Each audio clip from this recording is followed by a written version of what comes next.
Динамизирање на борбата против корупцијата, тоа ќе биде една од клучните пораки на советникот на Стейт Департментот Дерек Шоле на средбата со државно-владиниот врв во Скопје. Ова прашање ќе биде приоритетно на неговата листа за време на кусата посета на земјава предвидена за среда. Тоа денеска го потврди и американската амбасадорка Анджела Агелер. To stability and security in the Western Balkans. Тој е многу посветен на обезбедувањето стабилност и сигурност на Западен Балкан и со нетрпение го очекува ова патување. Тој претходно се сретна со премиерот и со министрот за надворешни работи. За време на кусата посета тој ќе ги реафирмира поентите од претходните разговори и ќе разговараат за нашите заеднички приоритети како што е борбата со корупцијата. И тоа ќе остане приоритет за Вашингтон.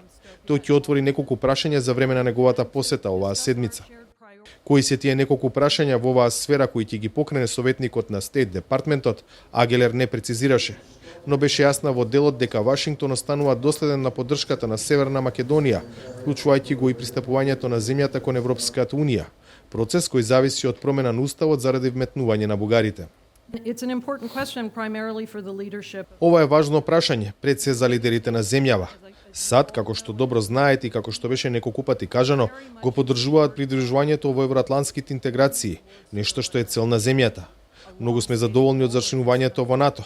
Веруваме дека пристапувањето кон Европската унија е клучно, што ќе донесе голема корист за земјата и ги повикуваме раководството и избраните представници на земјава да постапуваат како представници на граѓаните, за да се напредува што е можно побрзо, да се преземат промените предвидени во договорот за да се овозможи пристапување кон ЕУ.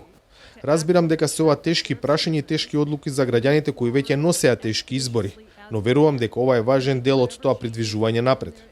Американската амбасадорка присуствуваше на денешната презентација на приоритетите за овогодишното македонско председавање со Јадранската повелба, иницијатива за зајакната соработка меѓу САД и 5 земји од Балканот која доведе до зачленување на Хрватска, Албанија, Црнагора и Северна Македонија во алијансата. Според Агелер, токму ваквите иницијативи, но и организации како НАТО и ОПСЕ со која годинава председава земјава, ја потврдуваат потребата од постоење во ситуација кога Европа се соочува со руската агресија врз Украина. За ова прашање денеска телефонски разговарале македонскиот премиер и украинскиот претседател. Ковачевски му пренел на Зеленски дека Северна Македонија ќе продолжи со војната и хуманитарната помош за Украина и дека тој, како премиер на земјата председаваш со ОПСЕ, наскоро ќе го посети Киев. За Гласот на Америка, од Скопје, Владимир Мирчевски.